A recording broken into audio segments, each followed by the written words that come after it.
Жумушка кантип кириш керек деген сурооңузга, Америкадагы же Европадагы компанияга жумушка кириш үчүн ал жакта болуунун кереги жок. Кыргызстанда отуруп эле glassdoor.com же indeed.com, monster.com, дагы dice.com деген чоң портал сайттар бар. Ошол жерге Америкадагы 100 000 деген компаниялар вакансияларын киргизет. Анан ошол сайттарга эле киресиз. Мисалы glassdoor.comго киресиз. Software engineer деп жазсаңыз, ошол программист деп. Азыркы учурларда кирсеңиз 200 000 ачык вакансия бар. Ошолор чыгат. Анан өзүңүзгө туура келген багытты жазасыз. Ал жакта DevOps болом десеңиз, DevOps деп жазасыз. Android разработчик болсоңуз, Android developer деп жазасыз. Анан ошонун бирин тандап, резюмеңизди жөнөтөсүз. Ар бирин окуп чыгыш керек. Ошол вакансияга кирсеңиз, description бар. Кандай адистерди издеп атат, диплом сурайбы, диплом сурабайбы, эмнелерди билиш керек, канча жыл опыт болуш керек жазып коет. Ошого карап туруп, ошонун бирине тапшырасыз. Анан кийин сизге имейл келсе, имейлдан жооп берип, интервью кылалы дешет. Интервьюну Zoom аркылуу, Skype аркылуу кыласыз. Эгерде өтсөңүз, анан контракт жөнөтүшөт. Контрактта ошол сүйлөшөсүз. Кыргызстанда туруп аралыктан иштейм же мен ошол жака келе алам, мисалы көчүп келе алам деп. Ошентип Кыргызстандан ошентип Европага кеткен, Америкага келген мекендештерибиз көп. IT окууну бүткөндөн кийин стажировка каяктан өтсө болот дейт. Жакшы суроо экен. Биринчи жооп. Өзү ошол IT-ни окуткан курстар стажировка кылат. Ошол өзүндө акыркы айларда, мисалы 5-6 айларда алар жумушка даярдаган проекттерди бериш керек. Анан резюме жазганда мен бул проекттерди иштегем, бул applicationдерди жасагам деп, анан жумушка интервью кылганда ошолорду айтып бересиз. Себеби жумушта интервьюда сиз жөнүндө азыраак сурайт, жумушуңуз жөнүндө көбүрөөк сурайт. Кандай проекттерди жасагансың, эмнелерге аралашкансың деп. Ал эми экинчи варианты, эгерде жумуш окуган жериңизде андай проекттерди жасатпаса, же өз алдынча онлайн окуган болсоңуз интернеттен, анда атайын порталдар бар. Upwork сыяктуу. Ошол порталдарга жазылып аласыз дагы. Дубайдан, Германиядан ошол жактагы кичинекей азыраак төлөнгөн проекттерди жасайсыз, фрилансер болуп. Ошол проекттерди кийин резюмеңизге коесуз. Мен бул компаниянын мындай проектин жасагам деп. Ошолор жөнүндө кенен маалыматты видео киргизгенбиз. Аты кантип практика кылам айтиде жана кантип жумушка кирем деген. Ошо практика кылчу сайттарды дагы, жумуш издечү сайттарды дагы ылдыйына текст кылып жазып койгонбуз. Ошону биздин YouTube каналдан издеп, ошону көрүңүз. 9-классты бүтүп, колледжди бүткөн соң Google компаниялары алабы дейт. Эгерде мыкты программист болсоңуз алат, көбүнчө азыр жашка көп карабай калган. Мисалы, Айданалардын компаниясында 14 жаштагы бала дагы иштеген программист болуп. Универде таштап курс окусам болобу дейт. Ал сиздин чечимиңиз. Бирок эгерде университетте окуп аткан болсоңуз, ал жактан дипломуңузду алып, курска андан кийин да окусаңыз болот. Курска эч убакта кеч эмес. Бирок университет жашынан өткөндөн кийин университетке барганга кеч болуп калат. Эгерде чет мамлекеттерге, өнүккөн өлкөлөргө тапшырууну кааласаңыз, программаларга баарына жогорку билим сурашат. Ошондо аксап калбагандай болуңуз. Өнүккөн өлкөлөр билимдүү адамдарды алып келгиси келет. Бизде университетти бүттү деген, жогорку билими бар деген адамдар билимдүү болуп эсептелет. Ошого дипломуңуз болсо чет өлкөгө кеткенге дагы чоң эшиктер ачылат. TOEFL-дын жардамы тиеби программаларга кирүү, компанияларга кирүүгө дейт. TOEFL университеттерге кирүүгө жардамы тиет. Ал эми компанияларга кирүүгө сиздин TOEFL сертификат эч нерсеңизди сурабайт. Интервьюдан англисче сүйлөп өтсөңүз ошол жетиштүү. IT окуш үчүн англис тилин билүүнүн кереги жок. Эгерде Кыргызстанда болсоңуз, кыргызча IT-ни үйрөнүп, анан кыргызча иштей берсеңиз болот. Орусча үйрөнүп, орусча иштей берсеңиз болот. Ал эми чет мамлекетке чыгам десеңиз, англис тил билиш керек болот. Себеби чет мамлекеттерде IT-дегилер англисче баарлашат, ошо байланышат. Ошол үчүн четке чыгам десеңиз, англисче кошо үйрөнүңүз IT-ге. Кыргызстанда орус тилдүү жерлерде иштейм десеңиз, анда англис тилдин кереги жок. IT башка кесиптерге жардам эле берет. Мисалы, ар бир кесипте эле эски кесиптерди IT менен байланыштырып алса болот. Медицина тармагында азыр IT-лер кандай жаңы технология менен IT аралашканда кыйын врачтар чыгып атат.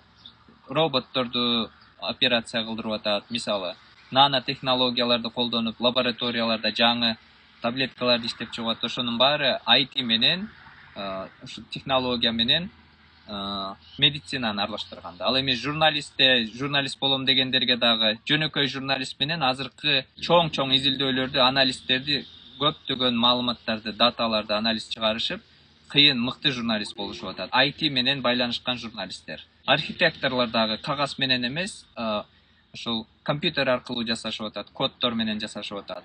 Дагы сүрөт тарткандар азыр планшет менен. Ошонун баары ар бир кесипти эле IT-ге байланыштырып алсаңыз, жөнөкөй кесиптештериңизден күчтүү болосуз. Ошондой кеңеш берем, эгерде башка кесипте азыр иштеп, ийгиликтүү иштеп атсаңыз, кошумча код үйрөнүп, ошол кесибиңизден дагы чоң өнүгүү жасасаңыз болот. Туура азыр IT-ни билбесең эч нерсе кыла албайсың дейт. Ооба, көптөгөн жумуштар IT-нин өнүгүшү менен, IT-нин келиши менен жумуштар жоюлуп кетти. Мисалы, азыр Америкада кассирлердин жумуштары дагы баары робот application болуп калды. Магазинге барып эле каалаганыңды алып чыгып келип атып, экранга тоссоң ошону скен кылат, анан акчаны төлөп коюп чыгып келе бересиң. Кассирдин кереги жок. Бизде бухгалтерлердин ишин азыр жаңы applicationдер чыккан, Square дагы ошолор ишин аткарат бухгалтердин. Шык бир күндүн кечкерки сатуу болгондорду эсептеп, андан сырткары Microsoft'un Excel деген программалары деле ошол айлыктарга чейин чыгарып, ушундай иштерди аткарат. Ошол себептен бухгалтерлер жумушу жок калган бизде.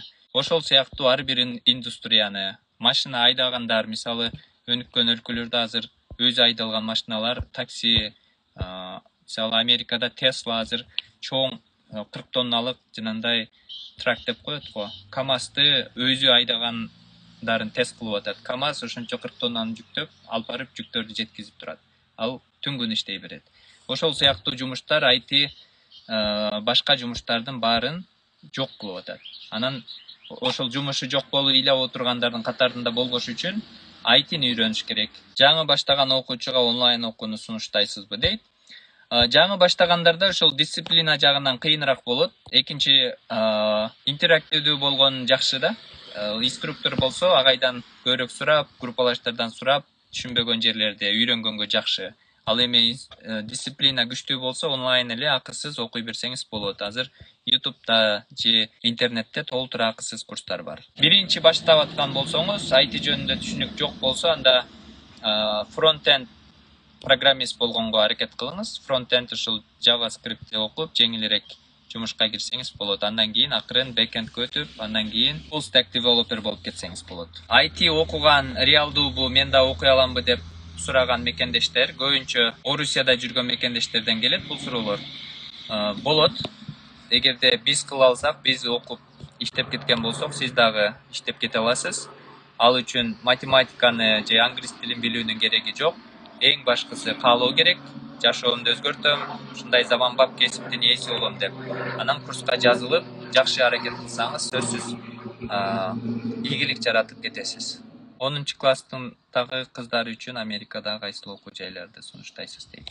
Американын системасындагы бардык окуу жайлар жакшы. Грант бергендери ошолордун баарына тапшырып эле демекмин. Ар дайым план В менен жүрүш керек. Эгерде бирөөсү болбой калса, экинчисине болгондой документти бир даярдап, 3-4 университетке тапшырыш керек. Ал университеттер жөнүндө Кыргызстанда Soros фонд бар. Ошол жерде ар айда стипендия берген, грант берген университеттерди бөлүшүп турат. Ошолордун имейлине же вебсайтына жазылып, ошол жактан маалымат алып турсаңар болот. Байке бул суроолордон, бир суроолордон тажабайсызбы? Бул жактан бирдей суроо эле берилип жатабыз дейт. Сизге чоң рахмат дейт.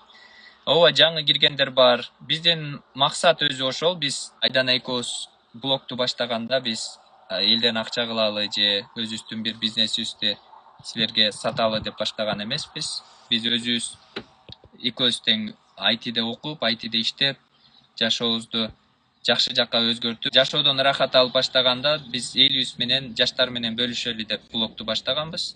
Ошолорго жардам болсун, кыргыз элибиз өнүксүн деп. Ошол себептен биз жасаган ишибизди өзүбүз сүйөбүз, ошодон рахат алабыз. Силердин 4-5 жылдан бери берип аткан сурооңарга кайра жооп беребиз, себеби 4-5 жылда сурагандар азыр IT-де иштеп, чоң ийгиликтерди жаратып атат.